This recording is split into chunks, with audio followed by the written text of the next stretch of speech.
Yuk jadi bagian dari dakwah kami. Dukung operasional dakwah dan sosial kami, raih pahala amal jariah yang terus mengalir sampai hari kiamat. Assalamualaikum warahmatullahi wabarakatuh. Alhamdulillah. Selalu saja lisan kita memuji Sang Pencipta Allah atas segala nikmat yang dilimpahkan kepada kita. Dan juga kita panjatkan salawat dan taslim kepada Nabi besar Muhammad sallallahu alaihi wa ala alihi wa sahbihi wasallam, sebagaimana Allah telah memerintahkan kita juga untuk mengucapkan salam hormat kepadanya. Dan juga sebagai balas budi dari kebaikan manusia terbaik ini, agar kita bisa berterima kasih kepadanya yang telah menghabiskan 23 tahun dari masa hidupnya, semuanya penuh dengan perjuangan, 13 tahun di Mekah, semuanya dengan hinaan, cacian, bahkan puncaknya diusir dari kampung halamannya, dan 10 tahun di fase Madinah, semuanya dengan perjuangan, jihad, dakwah, sampai akhirnya sempurnalah agama Allah subhanahu wa ta'ala, dan akhirnya kita bisa mempelajari dan menjadikan sebagai pola hidup kita. Baik teman-teman sekalian, pada kesempatan ini insyaAllah kita membahas materi umum, tidak membedah buku seperti biasa, yaitu akhirat adalah tujuanku. Saudaraku seiman, cobalah buka mata Anda lebar-lebar, ya. Cerna ini dengan hati nurani Anda, dan juga ya, cerna dengan fikiran yang sehat. Kalau kita ini bukan manusia pertama, terlalu banyak manusia sebelum kita, terlalu banyak yang lebih gagah, lebih cantik, lebih kaya, ya, lebih pintar, lebih sempurna secara fisik. Tapi mereka semua sudah meninggal dunia. Kalau Anda sedang ke kantor misalnya, atau sedang keluar, di kota Jakarta pun, di ibu kota, Anda bisa temukan, begitu juga di kota Anda, atau di desa Anda yang sedang mengikuti acara kita ini, Anda akan temukan kuburan ada di mana-mana. Kuburan itu teman-teman sekalian, jangan hanya dilihat sebagai sebuah gundukan tanah dan batu nisan saja. Tapi Anda perlu renungi itu. Ziarahi kubur itu. Kuburan muslim, Anda ucapkan salam sebagaimana diajarkan oleh Nabi SAW. Sebagaimana Nabi mengucapkan Assalamualaikum dara qaumin mu'minin. Keselamatan semoga tercurahkan untuk kalian wahai penghuni negeri orang-orang beriman. Perhatikan, di sini Nabi SAW membahasakan ini agar kita menyadari kalau di dalam tanah itu ada manusia-manusia seperti kita. Ya, bahkan mungkin memiliki kelebihan jauh lebih banyak daripada kita. Tapi mereka sudah menyelesaikan umur yang sudah ditentukan oleh Sang Pencipta Allah, yaitu sudah tiba ajalnya. Ya. Dan Allah mengatakan, فَإِذَا جَاءَ أَجَلُهُمْ لَا يَسْتَأْخِرُونَ سَاعَةً وَلَا يَسْتَقْدِمُونَ. Kalau ajalnya mereka sudah datang, tidak akan diterlambatkan sesaat ataupun dilebihkan sesaat. Detik itu, di tempat itu, pada umur itu, pada kondisi itu, dia akan meninggal dunia. Ya. Dan ini sekaligus jawaban bagi orang yang mengatakan, kalau dia tidak keluar rumah, dia tidak akan ditabrak. Sebenarnya bukan masalah tabraknya. Kalau dia tidak keluar, mungkin dia tidak akan dibunuh oleh perampok. Sebenarnya bukan masalah bunuhan perampoknya. Memang dasarnya Islam mengajarkan kepada kita, orang itu akan mati di tempat itu, di waktu itu. Masalah sebabnya dia ditabrak, dia ditusuk, itu sebab cerita di tangan manusia, di kalangan manusia. Tapi sebenarnya sudah datang waktunya. Sudah datang waktunya. Jadi artinya di detik itu, walaupun dia ada di ranjangnya, tetap dia akan meninggal dunia. Ditusuk oleh orang, ditabrak atau tidak ditabrak, tetap dia akan meninggal di saat itu. Itu makna daripada firman Allah tadi yang kami bacakan. Kalau datang ajal mereka, maka tidak akan pernah diterlambatkan sesaat ataupun dilebihkan sesaat. Ini poin harus difahami baik-baik. Makanya Nabi SAW mengingatkan kepada kita. Kuntu nahaitukum an ziyaratil kuburi fazuruha fa innaha tudzakkirul akhirah. Dulu di Mekah aku pernah larang kalian ziarah kubur. Karena masih belum ada pemakaman khusus kaum muslimin gitu. Tapi sekarang, kata Nabi SAW, ziarailah. Ya. Karena sesungguhnya kuburan itu mengingatkan tentang kehidupan akhirat. Banyak orang-orang di sana yang sudah mendahului kita. Kita ini generasi manusia akhir-akhir. Karena Nabi Muhammad SAW adalah Nabi terakhir. Dan termasuk tanda-tanda hari kiamat adalah diutusnya beliau dan meninggalnya beliau SAW. Seperti yang dijelaskan dalam sebuah hadis. Artinya teman-teman sekalian, kematian itu yang merupakan awal menuju ke akhirat di depan mata. Dan kita harus paham masalah ini. Jangan terus-menerus lalai, bangga dengan kesehatan yang dia miliki, bangga dengan prestasi-prestasi yang dia dapatkan. Padahal semua itu akan ditinggal oleh dia. Kita boleh mengejar apa yang bisa kita kejar dari kebaikan-kebaikan dunia. Selama bukan hal yang haram. Karena Allah sebutkan dalam surah Al-Qasas. Surah nomor 28 ayat 77. A'udzu billahi minasyaitonir rajim wabtaghi fima ataqallahu daral akhirah wa la tansa nasibaka minad dunya. Ya. Kata Allah Subhanahu wa taala, kejarlah apa yang Allah janjikan di akhirat sana. Allah sebutkan ada kehidupan akhirat, tapi jangan lupakan bagianmu dari dunia. Dunia ini hanya untuk kita nikmati, iya. Kita punya rumah, pekerjaan, menjaga nama baik, menjaga kesehatan, iya, tapi bukan tujuan utama. Tujuan utama seorang muslim adalah akhirat. Kehidupan di sana, ya. Dimulai dari kematian, kemudian ada alam barzah di kuburan, kemudian hari kebangkitan nanti hisab, lalu kemudian surga atau neraka. Ini satu paket, demi Allah ini benar, dan ini adalah rukun iman kita, tidak boleh ada keraguan sedikit pun. Jadi jangan terus-menerus lalai teman-teman sekalian ini. Terus sibuk dengan nyari-nyari kesalahan orang, fitnah, ghibah, sibuk dengan itu, sibuk. Ya, selalu anggota tubuhnya melakukan kemaksiatan-kemaksiatan kepada Allah SWT tanpa taubat, melalaikan kewajiban-kewajiban ibadah. Ini semua teman-teman sekalian, Anda akan sesali nanti. Anda akan sesali. Waktu Anda yang sudah berlalu tidak bisa Anda kembali untuk memperbaiki, kalaupun misalnya ya, ada amal-amal yang Anda kerjakan, amal soleh yang kurang. Atau Anda tinggalkan, tidak bisa Anda minta kepada Allah, ya Allah kembalikan saya di umur 17 tahun, dulu ada sholat duhur, saya nggak sholat, saya mau sholat ya Allah. Walaupun Anda masih hidup, tidak bisa lagi. Yang bisa tinggal Anda bertaubat kepada Allah SWT. Kembali kepada Allah supaya Allah maafkan. Dan akan ada beda derajat Anda dengan orang yang mengerjakan ibadah di saat itu. Ya. Jadi kalau ibadah itu tidak bisa kita ulangin. Kalau dosa kita masih bisa bertaubat. Oleh karena itu nanti ini akan membedakan derajat orang-orang di surga. Sibukkan dirimu saudaraku dengan amal-amal soleh saja. Karena semua kita sedang menuju ke sana. Sebelum jauh kita membahas tentang masalah ini, mari kita jelas atau lihat bagaimana Allah Subhanahu wa taala menjelaskan banyak sekali ayat Al-Qur'an ya tentang masalah akhirat ini. Di antaranya adalah surah An-Nahl ayat 96. A'udzu billahi minasyaitonir rajim. An-Nahl 96. Ma 'indakum yanfad wa ma 'indallahi baq. Artinya, apa yang ada di sisi kalian di dunia akan lenyap, dan apa yang ada di sana di sisi Allah akhirat akan kekal. Bedanya itu sudah perbedaan dasar. Dunia ini akan lenyap, ya, tapi akhirat akan kekal. Yang mana Anda pilih? Kehidupan yang sementara, lenyap, ya, atau memang akhirat abadi? Ibnu Katsir mengatakan dalam tafsir ayat ini, dalam tafsir Quran Al-Azim jilid 4 halaman 710, pahala di sisi Allah untuk kalian di surga yang akan kekal, tidak terputus, tidak akan lenyap, dan tidak akan hilang. Tidak akan hilang selamanya. Anda bisa bayangkan itu. Bagaimana ya perbedaan dasarnya dunia dan akhirat ini luar biasa. Pernah Hasan Basri tanya rahimahullah, bagaimana caranya saya memahami, kata orang itu, tentang kehidupan dunia dan kehidupan akhirat. Apakah Hasan Basri rahimahullah? Kau bertanya sesuatu yang perbedaannya sangat jauh. Dunia dimulai dengan tangisan, ya, kemudian diakhiri dengan tangisan. Waktu kita lahir bayi, nangis. Waktu kita meninggal, kita ditangisi. Dan diantaranya penuh dengan cobaan. Sakit, gangguan orang, segala macam. Capek, letih, ya, dan seterusnya. Sementara akhirat dimulai dengan kebahagiaan dan akan selamanya bahagia. Bagaimana caranya dibedakan? Asal memang kita ya meninggal dalam keadaan iman. Ini perlu difahami baik-baik.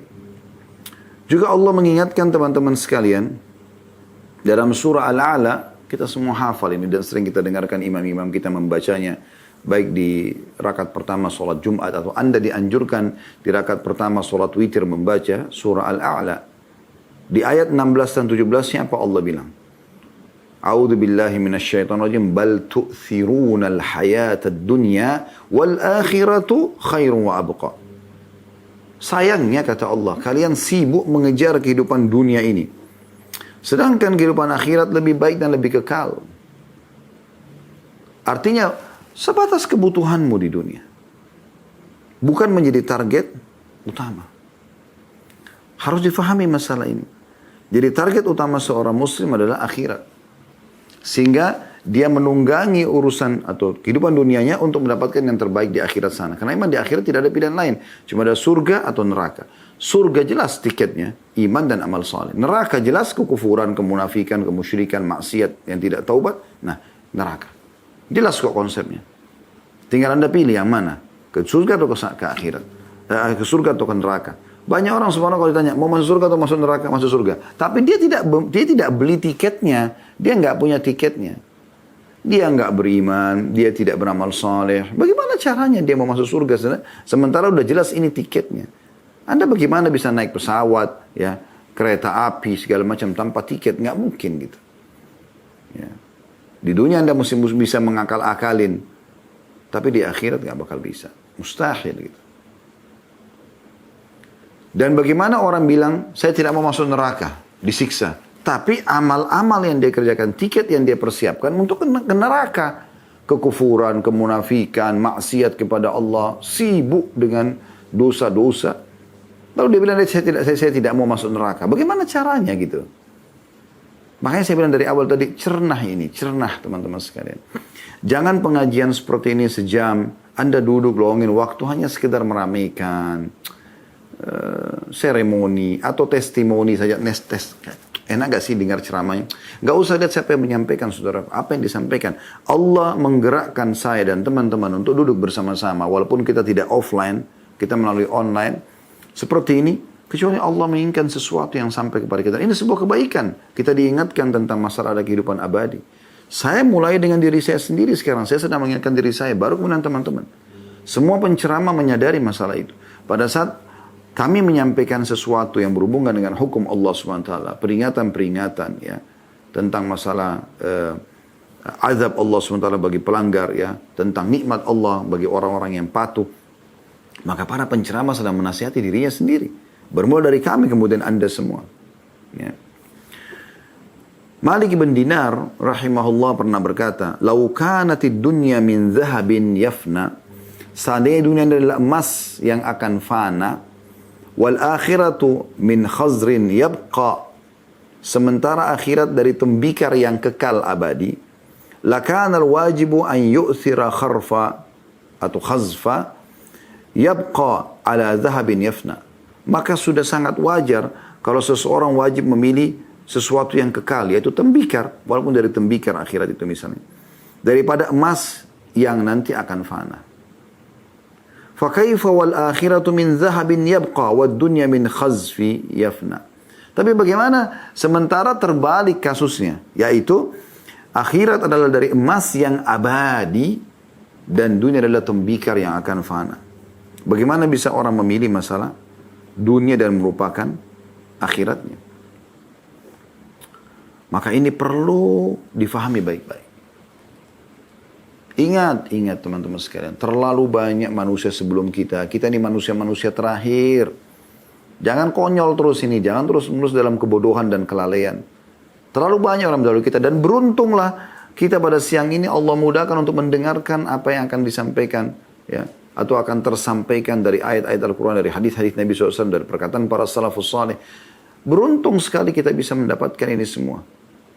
Terutama bagi diri saya gitu, mengingatkan kembali, baru kemudian Anda semuanya. Kita beruntung sekali teman-teman sekalian bisa mengingat, oh ternyata memang ada hari pulang nih. Jangan apa yang sudah membuat orang-orang sebelum kita sekarang menyesal di kuburan mereka, kita melakukan lagi hal yang sama sehingga kita mendapatkan hasil yang sama. Yaitu kita juga akan menyesal bersama mereka di kuburan. Kenapa kita nggak lihat orang-orang yang sudah sukses? Nabi SAW, para sahabat Nabi Ridwanullahi alaihim, syuhada Badr, syuhada Uhud, ya. Banyak di antara mereka yang bisa kita jadikan sebagai pelajaran. Bagaimana mereka melalui kehidupan dunia ini dengan kebahagiaan. Mereka makan yang enak, mereka minum yang enak, mereka berpakaian, mereka menjadi raja-raja dunia. Nabi SAW jadi raja selain Nabi di Madinah. Khulafa Rasyidin Abu Bakar, Umar, Utsman, Ali ridwanullah alaihim menjadi raja. Mereka makan, mereka minum, mereka berpakaian, mereka menikah, mereka punya keturunan.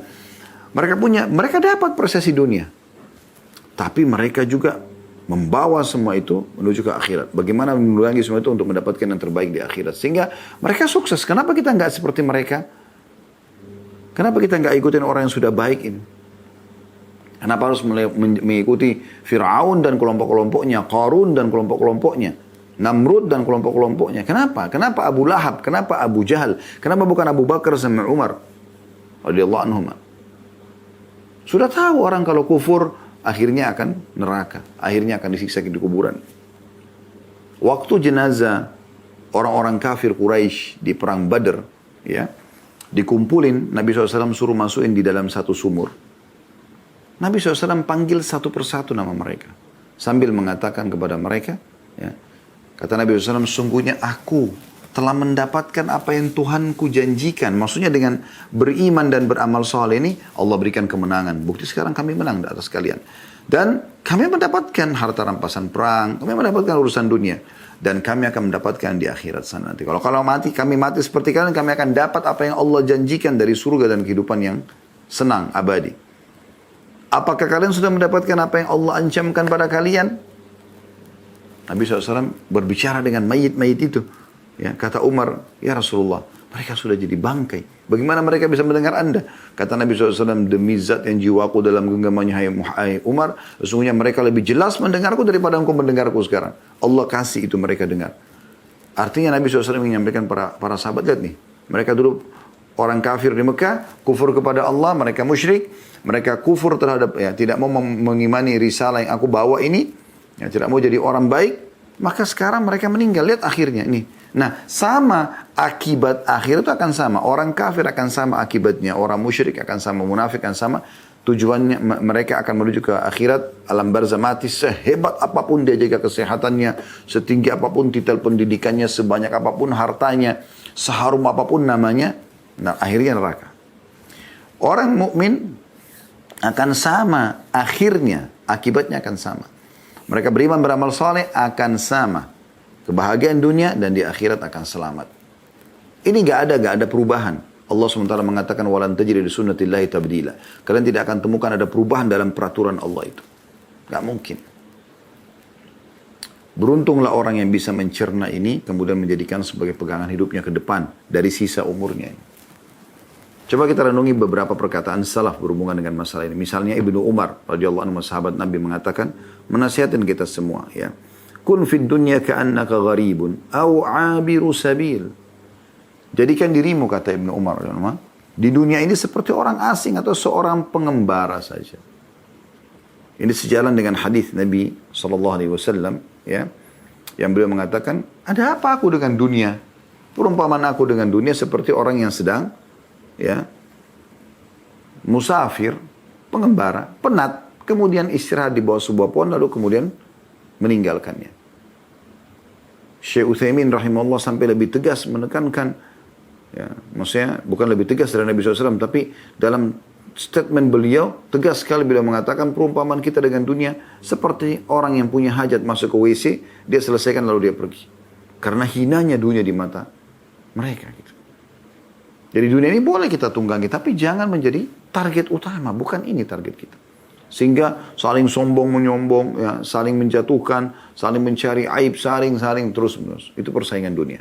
Kalau orang menuju ke akhirat mustahil begitu, mustahil, nggak mungkin. Juga beliau mengatakan dalam statement yang lain, "Idza amsayta fala tantadhirus sabah." Kalau kau tiba sore hari, jangan pernah tunggu pagi hari. Belum tentu kau hidup. Ini teman-teman semua ikut acara kita nih. Kita hidup, ini sekarang waktu kita nih. Detik-detik ini dalam detik-detik emas kita. Semenit ke depan, 2 menit ke depan, 1 jam ke depan, 2 jam ke depan, 1 hari ke depan. Kita tidak tahu masih hidup atau tidak. Jangan menghayal dengan kesehatanmu, saudaraku seiman. Dengan umurmu yang masih, saya masih 15 tahun, 17 tahun, 20 tahun, 25 tahun, 30 tahun, 40 tahun. Dan selalu dilihat orang yang lebih tua. Seakan-akan nanti, masih ada orang lebih tua dari saya kok. Dia aja masih hidup. Padahal sebenarnya bukan begitu. Bisa saja Anda mati lebih dulu kan. Berapa banyak orang yang meninggal sementara masih muda. Banyak sekali. Keputusan ada di tanganmu, hai saudaraku muslim. Hati-hati dengan kelalaian-kelalaian. Sibukkan diri dengan amal saleh. Taruh dunia ini di belakang punggung Anda. Dengan segala macam suka dan dukanya. Sukanya Anda nikmatin, dukanya Anda sabarin. Anda akan tinggalkan kok ini. Maka beliau mengatakan kalau tiba sore hari jangan tunggu pagi. Belum tentu kok hidup pagi gitu. Kalaupun hidup sore ini jangan disia-siakan, begitu maksud beliau. Radhiyallahu anhu. Beliau mengatakan wa idza asbahta fala tantadirul masa, dan kalau kau masih hidup sampai besok pagi, jangan tunggu sorenya lagi karena belum tentu kau hidup. Belum tentu. Saya sekarang ini sering saya sampaikan dalam pengajian duduk begini. Bisa saja tiba-tiba ada malaikat maut di sini, saya tidak. Bukan meminta untuk dipendekkan umur, tidak. Tapi itu bisa terjadi. Kemudian dicabut ruh, orang cuma mengenang, oh Khalid Basalamah pernah ceramah. Selesai. Sebatas itu. Sehari, 2 hari saya dikenang, seminggu habis itu selesai. Orang sibuk dengan kesibukannya masing-masing. Apa yang akan menemani saya teman-teman sekalian? Amal soleh saya. Amal soleh yang saya kerjakan. Yang semoga insya Allah Allah terima dengan pahala yang sempurna. Semoga Allah ikhlaskan niat. Sholat yang selama ini kita coba kerjakan, puasa, zikir, doa, sedekah, bakti sama orang tua, apa saja, itu yang akan menemani kita semua. Dunia ini akan kita tinggalkan. Tidak akan mungkin semua titel Anda ditaruh lagi di kuburan dalam bentuk apa gitu. Nggak, titel juga cuma ditulis di nama saja. Profesor, doktor, LC, MA, MM, apalah ya. MAG dan seterusnya. Hanya ditulis saja. Orang berbangga kadang-kadang dengan itu, padahal sebenarnya tidak ada gunanya. Ya. Hanya formalitas kita. Hanya formalitas. Untuk apa semua itu? Menjadikan sebagai kebanggaan. Kalau kita tunggangi untuk kebutuhan dunia kita mungkin. Ya. Selama itu bukan haram, tidak ada masalah. Tapi jangan jadi target utama. Baju Anda yang Anda beli bermerek, tidak ada yang dibungkusin di jenazah Anda nanti. Oh ini karena mereknya merek A, harganya sekian juta, ini dipakai pada saat mati. Nggak ada begitu. Sepatu Anda mau dipakai mayit, nggak ada yang pakai sepatu. Kecuali orang kafir mungkin dipakai jas segala macam. Orang beriman tidak ada. Perintah Nabi SAW pakai kain kafan. Orang laki-laki 2 lembar kain kafan, perempuan 5 lembar kain kafan. Nah, yang begitu. Semua akan Anda tinggalkan. Ingat selalu hadis Nabi SAW itu. Ya. Kata Nabi SAW, kalau anak Adam meninggal dunia, maka akan ikut ke kuburan 3. Ya. Keluarganya, hartanya, dan amalnya. Serta akan pulang 2. Pasti pulang. Keluarganya akan pulang. Secinta-cintanya istri sama suami, suami sama istri, orang tua sama anak, anak sama orang tua. Nggak bakal nginap sehari pun di dalam kuburan. Mustahil dia akan pulang. Bahkan pasangan Anda bisa menikah lagi. Anak Anda ada sibuk dengan kegiatannya. Sahabat-sahabat Anda cuma sedih sebentar, habis itu pergi. Mobil Anda semewah apapun, Alphard, Ferrari, atau apa saja, parkir paling jauh di pagar kuburan. Tidak ada masuk dalam kuburan, tidak ada gunanya juga. Mau untuk apa dimasukkan dalam kuburan, tidak bisa dipakai.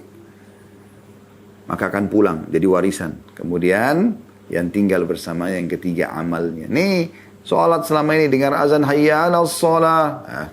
Sibuk dengan laptop, sibuk dengan handphone, sibuk dengan meeting. Padahal Allah sudah bilang, ayo sholat nih, ini akan temani kau di kuburan nih. Ya. Hayya 'alal falah, ayo menuju kepada kemenangan. Ini kemenanganmu di sini. Sudahlah, meeting. Ini sekian miliar, ini sekian ini sekian itu. La haula wala quwata illa billah. Sibuk dengan kesalahan orang. Dia tidak introspeksi diri. Akhirnya apa? Jadi rusak sendiri dia. Lalu beliau mengatakan, kita kembali kepada statement Ibnu Umar radhiyallahu anhu, beliau mengatakan wa khudh min sihhatika limaradik. Maksimalkan kesehatanmu sebelum kau sakit. Kalau kamu sudah sakit, susah kamu beribadah. Mumpung sekarang masih sehat, ayo sebelum sakit. Wa min hayatika limautik, dan semasa hidupmu sebelum kau meninggal dunia, dalam hadis Bukhari nomor 6416. Ya. Luar biasa gitu. Hasan Basri berkata, rahimahullah, seorang ulama tabi'in, al-mu'minu fid dunya kal gharib.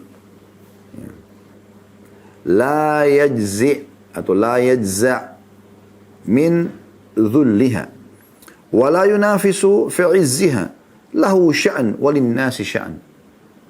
Artinya, seorang mukmin dunia seperti orang asing, tidak pernah gelisah terhadap orang yang mendapatkan dunia, tidak pernah saling berlomba dengan panggilan dunia, ya.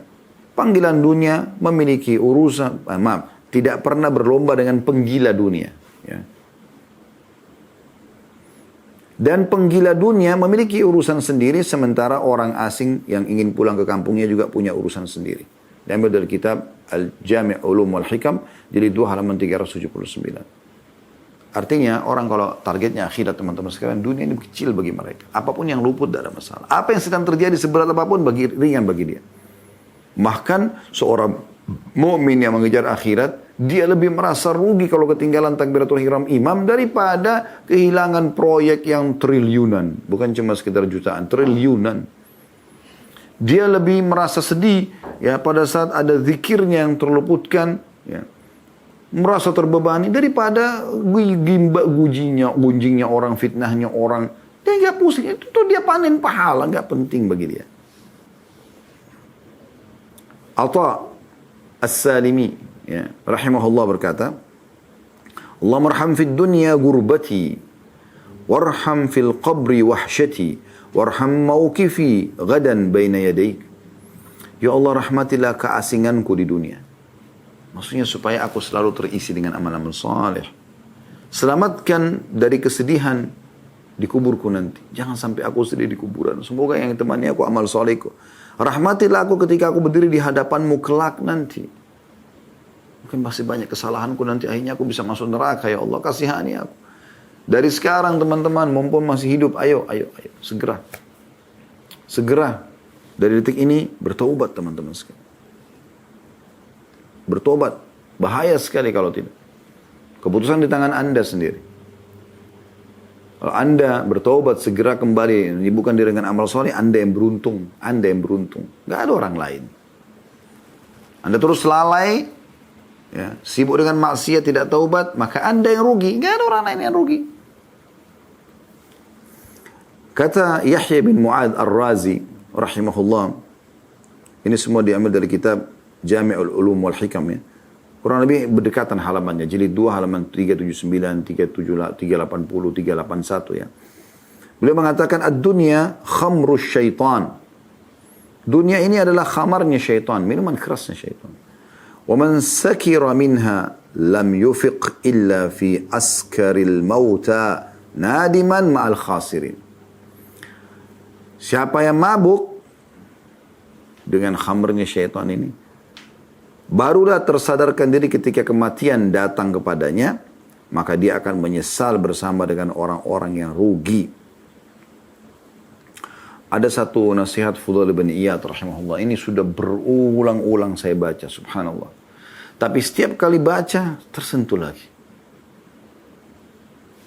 Beliau pernah mengatakan pada seseorang, ya.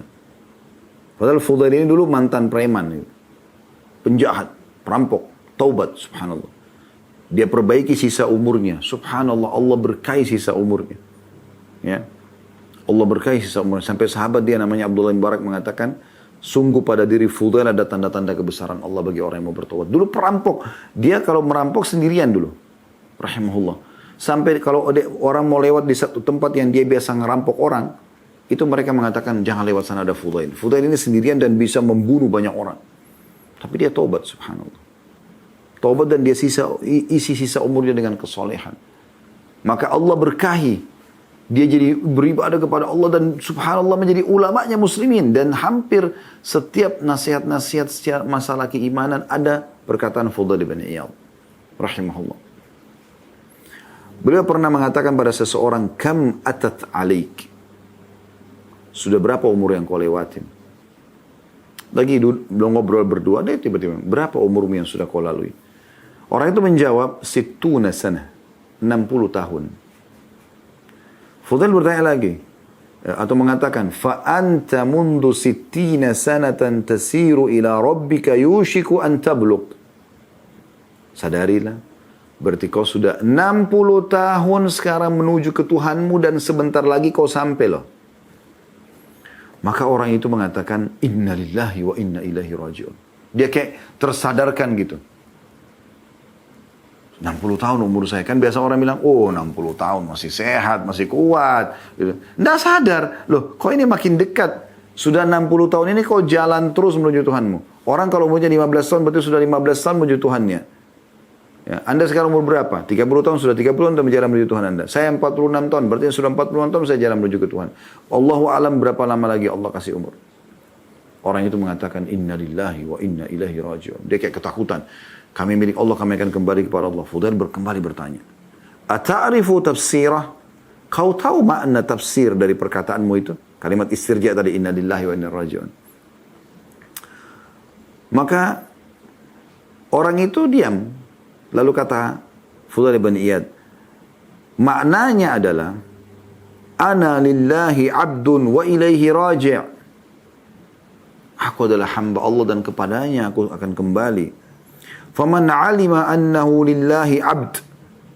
Dan siapa yang menyadari kalau dia adalah seorang hamba bagi Allah, wa annahu ilaihi raji', dan dia pasti akan kembali kepadanya, falya'lam annahu mauquf. Maka dia harus sadar dia akan diberdirikan nanti diminta pertanggungjawaban.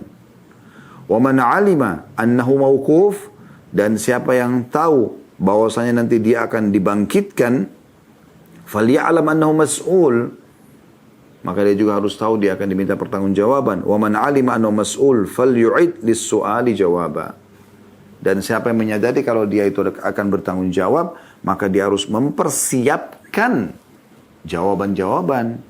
Kenapa kau nggak sholat? Kenapa kau nggak puasa? Kenapa kau zina? Kenapa kau bohong? Kenapa? Siapkan pertanyaan, jawabanmu. Ya. Orang itu lalu berkata pada Fudail bin Iyad, famal hila? Lalu apa solusinya? Seakan-akan dia berpikir, saya sudah 60 tahun, tapi banyak sekali dosanya nih, kekurangannya banyak. Amal masih sedikit. Maka kata Fudail, yasir, mudah sebenarnya. Orang itu baik bertanya, mahiyah. Dengan penasaran dia mengatakan, apa itu? Kata Fudail, tuhsinu fima baqi, yughfaru laka ma madha. Perbaiki sisa umurmu yang masih ada ini, maka akan dimaafkan kesalahanmu yang lalu. Fa innaka in asa'ta fima baqi, karena kalau kau isi dengan kerusakan-kerusakan dari umur yang tersisa ini, ukhidat, ya, atau ukhidta bima madha wa bima baqi, maka kau akan disiksa oleh Allah dari apa yang lalu dan yang akan datang. Ini nasihat yang luar biasa ini, ya. Diambil dari kitab Jami' Ulum wal Hikam jilid 2 halaman 383.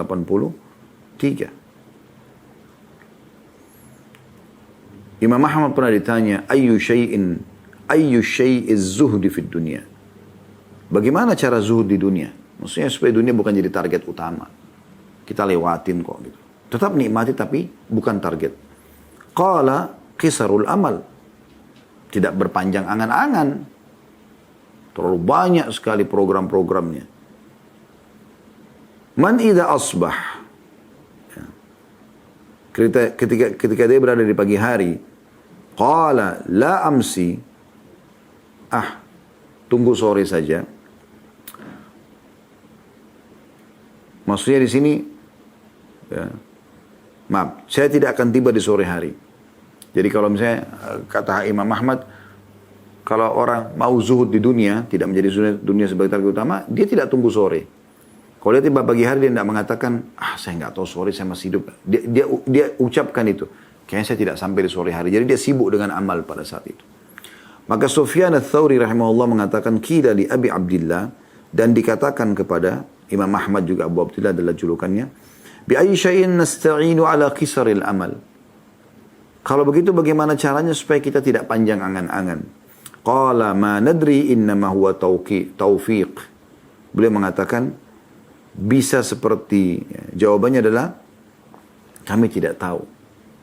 Tapi itu adalah taufik dari Allah. Maksudnya minta kepada Allah Subhanahu wa taala supaya, ya, jangan sampai salah. Makanya Rabi' ibn Hutsaim rahimahullah, beliau masuk ke dalam liang lahat di belakang rumahnya setiap malam sambil beliau mengatakan, membaca firman Allah SWT dalam surah Al-Mu'minun ayat 99 sampai 100. Rabbi rji'un. Nanti orang kalau mati, ini ucapannya, Allah sudah kasih kita bocorannya. Buka Al-Mu'minun ayat 99 sampai 100. Orang kalau mati sedikit amalnya teman-teman, tidak sempat taubat, dia mengatakan, Rabbi rji'un, wahai Tuhanku kembalikan aku, tolong, nangis-nangis. tapi sudah nggak ada gunanya. Apa? Dia berharap mau kembali ke restoran kesukaannya, makanan favoritnya, kembali lagi biologis dengan istri atau suaminya, kembali kumpul lagi sama anak-anaknya, kembali mencari baju-baju bermereknya, ya, kumpul sama teman-temannya, ke tempat rekreasinya, ya, ke alma mater tempat dia mengajar atau dia belajar, dan seterusnya. Nah, apa yang dia bilang? Perhatikan Allah bilang, la'alli a'malu salihan fima tarakt.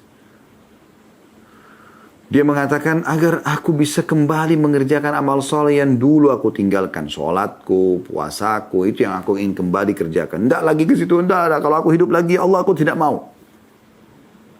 Aku ingin kembali ke kehidupan akhiratku itu. Beramal solehku itu. Apa sih sebenarnya yang dijanjikan di akhirat itu? Ya, kalau kita mau bicara ini panjang lebar ya tentang prosesi kematian, kemudian ada alam barzah, ada hari kebangkitan di mahsyar. Itu semua panjang bahasannya. Ya. Yang jelas kalau Anda beramal soleh, beramal soleh, sudah punya tiketnya di dunia, Anda akan selamat di alam barzah, Anda akan selamat juga dihisab hari kiamat. Tapi yang saya ingin titik beratkan sekarang teman-teman sekalian, kenapa harus akhirat menjadi tujuan kita?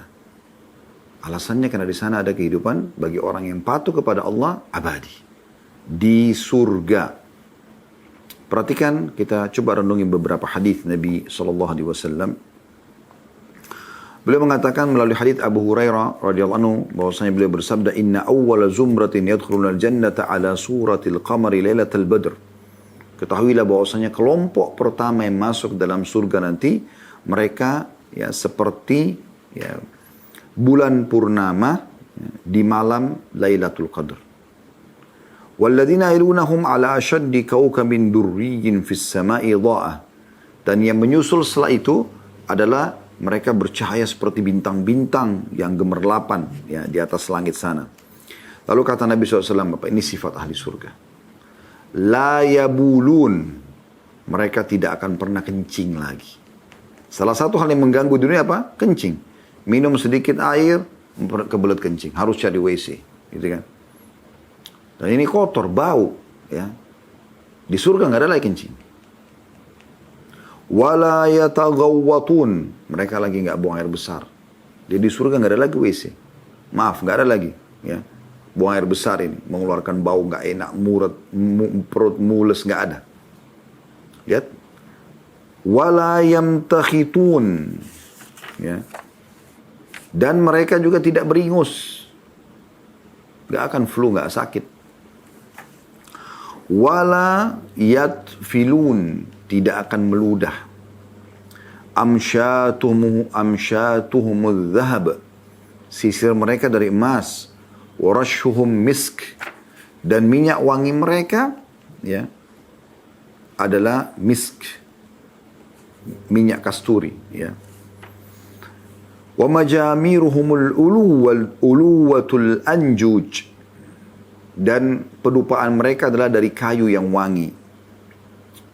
Atau dalam kurung udut tayyib, kayu yang wangi sekali. Sebagian ada yang menafsirkan dengan, memaknakan ini dengan kayu gaharu. Ya. Wa azwajumul hurun 'ain, pasangan mereka adalah para bidadari yang memiliki mata yang indah, jelita. Akhlaquhum ala khuluqin rajulun wahid, akhlak mereka, perangai mereka sama dengan satu orang saja. Ala surati abihim Adam, mereka berpostur seperti ayah mereka Adam, situna dhira'an fis sama', 60 siku ke langit. Wa fi riwayah likulli minhum zawjatan yura mukhu suqihima min wara'il laham minal husn. Dan dalam riwayat lain dikatakan setiap orang di antara mereka memiliki dua pasangan ya. Dua wanita, setiap ahli surga berpoligami nanti di akhirat gitu kan. Memiliki dua pasangan yang terlihat dari balik dagingnya ya, kedua isi betisnya terlihat dari balik dagingnya karena indahnya. La ikhtilafa bainahum wala tabaghut, tidak ada lagi perselisihan dan permusuhan di antara mereka. Qulubuhum qalbu rajulun wahid, hati mereka sama dengan semuanya baik. Yusabbihun Allah bukratan wa asyia. Mereka terus bertasbih kepada Allah di pagi dan petang. Hadis ini riwayat Bukhari di jilid 6 halaman 362 dan Muslim jilid 17 halaman 1171. Jadi hadis ini adalah hadis yang sahih. Ini gambarannya. Nggak ada lagi meludah, nggak ada lagi kencing, buang air besar, beringus, meludah. Semuanya mereka dalam kondisi sangat luar biasa. Sehat, sempurna. Di dalam riwayat yang lain, teman-teman sekalian, Mu'adz bin Jabal radhiyallahu anhu meriwayatkan bahwasanya Nabi SAW bersabda, "Yadkhulu ahlul jannati jurda, burda, mukahhalin, bani thalathin wa thalathin." Artinya, masuk surga semuanya orang akan dalam keadaan berkulit dan berwajah mulus. Semuanya kencang, bersih. Gak ada lagi bulu ini. Gak ada kumis, gak ada jenggot, sudah gak ada semua. Semuanya laki-laki pun begitu, perempuan begitu. Semuanya mengkilat bersih kulitnya. Dan mereka semuanya bercelak matanya. Matanya jadi indah. Dan umur mereka 33 tahun. Hadis ini riwayat Tirmidzi, jilid 4 halaman 88. Dan Al-Haythami menyatakan hadis ini adalah hadis yang hasan dalam Majma' Az-Zawaid, jilid 10 halaman 399. Di dalam riwayat yang lain dari Miqdam bin Ma'di Karib radhiyallahu anhu, beliau menuturkan bahwasanya Rasulullah sallallahu alaihi wasallam bersabda, "Ma min ahadin yamutu saqatan wala harama." Tidak ada seorang pun yang mati baik pada saat lahir maupun sudah tua. Bayi baru 2 hari lahir ataupun sudah tua sekali 100 tahun meninggal. Wa innaman nasu fima baina dzalik, dan sungguhnya manusia hanyalah berada di antara kedua itu. Ada yang mati bayi, ada yang mati sudah tua, tapi kebanyakan manusia justru mati di antaranya. Jadi maksudnya apa? Jarang orang mati kecil, jarang juga orang mati tua. Yang lebih banyak mati justru sama seperti umur saya sama Anda ini. Jangan tunggu dulu tua, 80, 90 tahun baru anggap akan mati. Tidak, saudaraku. Ini sabda Nabi SAW. Ada manusia meninggal bayi, ada manusia meninggal sudah tua. Tapi kebanyakan manusia yang meninggal justru di antaranya. Gitu. Kata Nabi SAW, "Wa innaman nasu fima baina dzalik. Illa bu'itha ibnu 33 sana." Kecuali nanti dibangkitkan, semuanya umurnya 33 tahun. Bagi anda yang meninggal anaknya umur 7 tahun, ketemu nanti 33 tahun di akhirat. Bagi nenek dan kakek anda meninggal 120 tahun, ketemu 33 tahun. Tidak lebih sehari, tidak kurang sehari. Fa'in kana min ahlil jannah, kalau dia termasuk penghuni surga, semoga insya Allah kita termasuk ini. Kana ala mashati Adam, maka postur tubuhnya seperti ayahnya Adam, Nabi Adam alaihissalam. 60 siku ke langit, 27,5 meter kurang lebih. Wa surati Yusuf, dan wajahnya wajah Yusuf. Bayangkan, semuanya tampan maksudnya. Wajah-wajah kita bukan berubah seperti wajah Yusuf, bukan. Jadi maksudnya tampannya seperti waktu Yusuf di dunia memukau orang, yang kata Nabi SAW dia diberikan sepertiga ketampanan dunia. Maka di akhirat semua orang tampan. Allah punya cara membuat. Tetap anda mengenal, oh ini wajahnya Khalid Basalam, oh ini wajahnya si Fulan. Oh kita akan saling kenal nanti. Tapi Allah ubah menjadi tampan. Kuasa Allah SWT. Sehingga menarik seperti menariknya Yusuf alaihissalam. Wa qalbi Ayyub, dan hati mereka seperti Ayyub. Ayyub alaihissalam tidak pernah marah, tidak pernah berkeluh kesah. 20 tahun Allah uji dengan penyakit, ditinggalkan oleh keluarganya, ditinggalkan oleh kaumnya, sabar, tetap bersyukur dan bertasbih kepada Allah. Begitu semua hatinya, nggak ada permusuhan, nggak ada kebencian gitu. Wa man kana min ahlin nar, tapi sebaliknya sampai masuk neraka, udhimu wa fukhimu kal jibal, tubuh mereka maka akan dibesarkan laksana gunung, ya, supaya lebih gampang untuk disiksa. Hadis ini diriwayatkan Baihaqi dengan sanad hasan dan dinyatakan oleh Al-Mundhiri dalam Kitab At-Targhib di jilid 6 halaman 273. Renung ini teman-teman sekalian, ini luar biasa gitu. Juga disebutkan dalam sebuah hadis tentang orang yang paling rendah di surga. Ini yang paling rendah. Didatangkan contoh ini supaya anda sudah bisa bayangkan, oh yang paling rendah aja begitu, bagaimana dengan orang yang sedang atau yang paling tinggi. Semoga kita termasuk yang paling tinggi insya Allah. Masih ada kesempatan, masih ada umur, masih bisa meminta kepada Allah. Minta, kata Nabi SAW, kalau minta surga, minta Firdaus. Dia tempat tertinggi di surga. Walaupun amal kita tidak cukup. Dari hadits Al-Mughirah bin Syu'bah radhiyallahu anhu, beliau mengatakan, Bahwasanya Nabi SAW bersabda, sungguhnya Musa pernah bertanya kepada Robnya, apakah serendah-rendah kedudukan ahli surga? Yang paling rendah di surga itu seperti apa orangnya gitu. Maka dijawab, seseorang yang datang setelah ahli surga masuk ke dalam surga. Lalu dikatakan kepadanya, masuklah ke dalam surga. Ia menjawab, wahai Rabbku, bagaimana mungkin sementara manusia telah menempati istana mereka masing-masing dan mengambil bagian mereka. Di dalam riwayat lain, Allah perlihatkan seperti surga itu sudah penuh. Dia nggak tahu harus masuk kemana, ke tempat mana punya dia gitu, yang dia bisa dapat, yang bisa dinikmati. Dikatakan kepadanya, apa kamu rela? Allah berfirman kepadanya, apa kamu rela memiliki sebagaimana dimiliki oleh raja dunia? Ingat raja terkait dunia siapa? Nah, kamu akan miliki seperti itu, mau nggak? Seluas itu, semewah itu gitu. Dia mengatakan, aku rela wahai Tuhanku. Maka Allah berfirman kepadanya, itu untukmu dan semisalnya, dan semisalnya, dan semisalnya, dan semisalnya. 4 kali Allah ulangi. Dalam riwayat dan Allah ulangi 10 kali. Dan dia mengatakan terus, aku rela wahai Rabbku, aku rela wahai Rabbku. Maka Musa berkata pada saat itu, wahai Tuhanku, itu orang yang paling rendah. Ya, bisa memiliki, dalam riwayat ini 5 kali, ya. Dalam riwayat dan 10 kali lebih hebat dan lebih luas, ya, lebih indah kerajaannya daripada raja dunia yang terkaya gitu. Kita sudah tahu raja terkaya dunia adalah Sulaiman alaihissalam. Diberikan kerajaan tidak layak untuk orang sebelum dan sudahnya. Ini 10 kali lipatnya itu. Maka kata Musa alaihissalam, bagaimana dengan orang yang tertinggi wahai Tuhanku? Kata Allah SWT, mereka itulah orang-orang yang aku kehendaki, aku pilih mereka. Aku tanam kemuliaan mereka dengan tanganku dan aku menentukan atas mereka. Sekalipun mata belum pernah melihat, telinga belum pernah mendengar, dan belum pernah terlintas dalam hati manusia. Hadis riwayat Muslim jilid 3 halaman 45. Allah subhanahu wa ta'ala telah menyampaikan kepada kita melalui lisan Nabi Muhammad SAW dari 1400 tahun yang lalu. Dan siang ini teman-teman sampai kepada saya dan kepada anda. Bocorannya ini, syukur dapat bocoran nih. Begini loh kehidupan akhirat itu. Bagaimana bisa anda setelah mendengarkan, oh nanti saya akan masuk surga, kemudian tidak akan buang air besar, tidak akan buang air kecil, tidak akan meludah, tidak akan beringus, mudah terus. Itu kan luar biasa itu. Ya.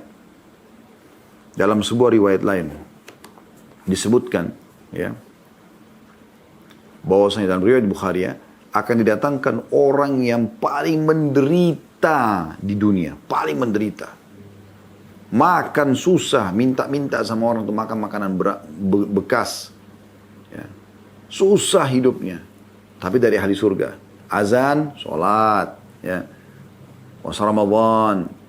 Bahkan dalam miskin pun masih bisa bersedekah. Disakiti orang masih bisa memaafkan. Ahli surga. Masya Allah.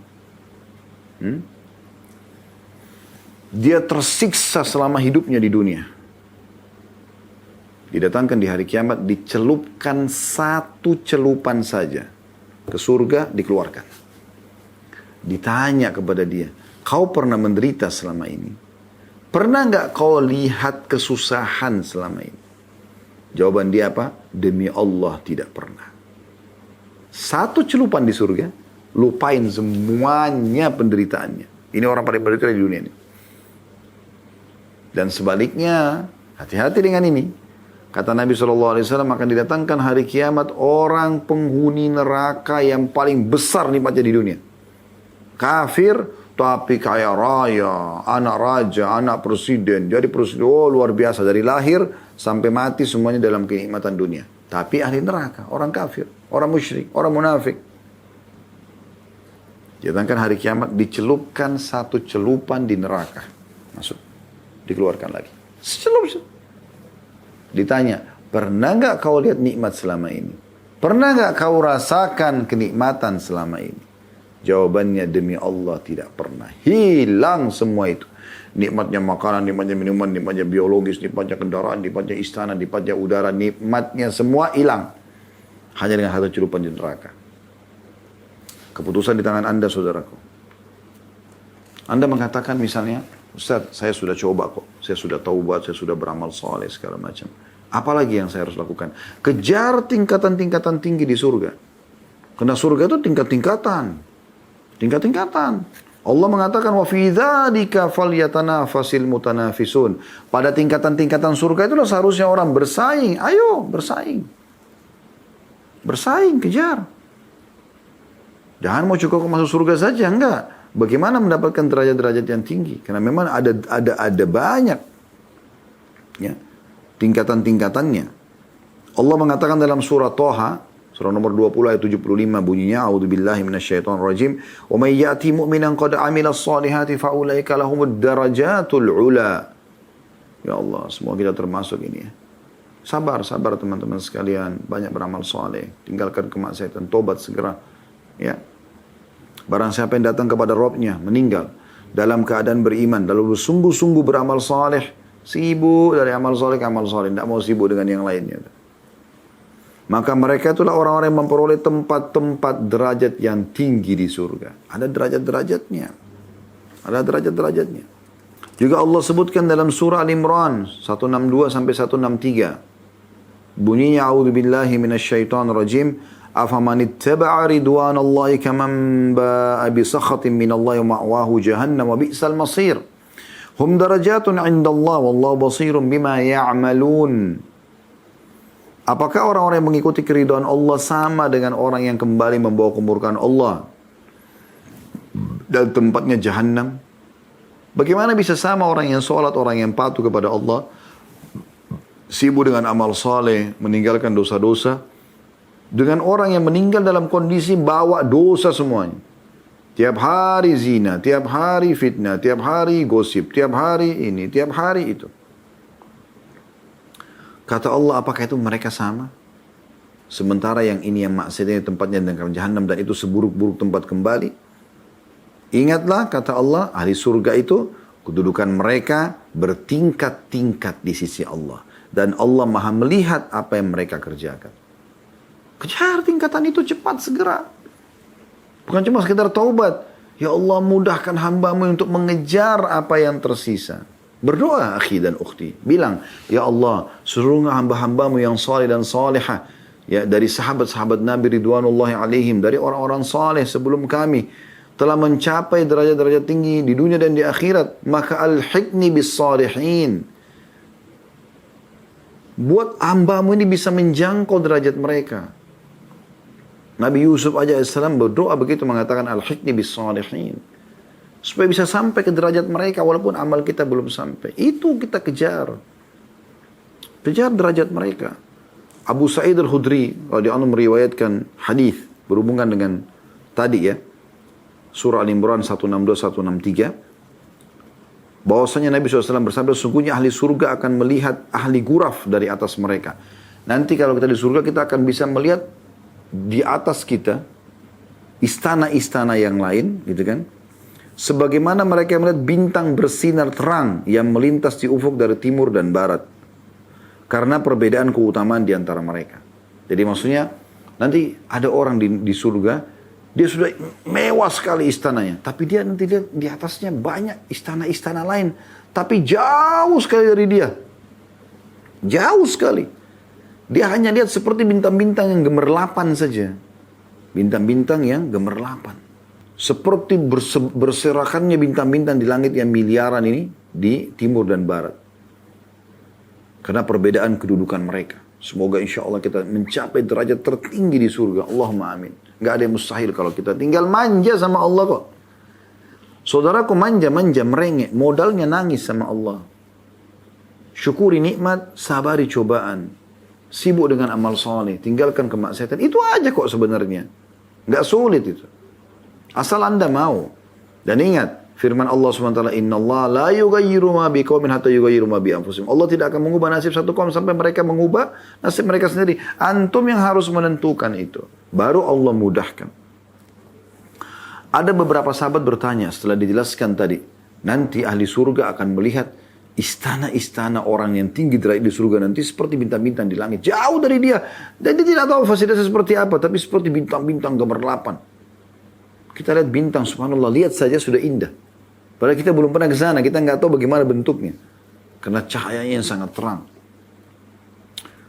Maka para sahabat bertanya, wahai Rasulullah, apakah itu kedudukan para nabi-nabi yang tidak dapat dicapai kecuali oleh mereka saja. Terlalu jauh. Seperti bintang-bintang kita di bumi. Maka kata Nabi SAW, tidak. Demi zat yang jiwaku ada di tangannya. Siapa mereka? Nabi bersumpah. Nabi mengatakan melainkan orang-orang beriman kepada Allah dan membenarkan para utusan Allah. Itu orang-orang saleh. Menjadi pengikut Nabi Muhammad SAW. Mencontohi para sahabat Nabi Ridwanullah alaihim. Ini kuncinya. Tak usah repot nyari yang lain. Udah. Hadis ini riwayat Bukhari jilid 6 halaman 320.